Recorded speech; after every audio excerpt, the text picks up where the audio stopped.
రాష్ట్రంలో విద్యా మాఫియా ఎలా ఉందో అని చెప్పడానికి ఇదొక నిదర్శనం.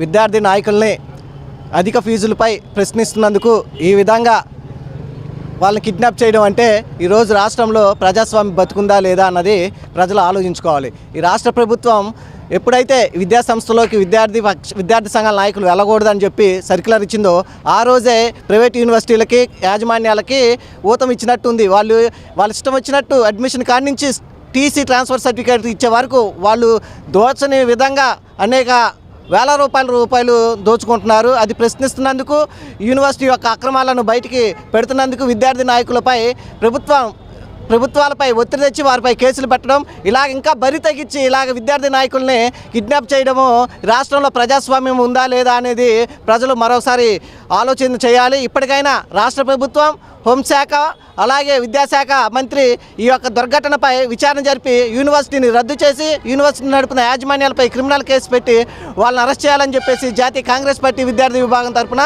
రాష్ట్ర ప్రభుత్వాన్ని డిమాండ్ చేయడం జరుగుతుంది.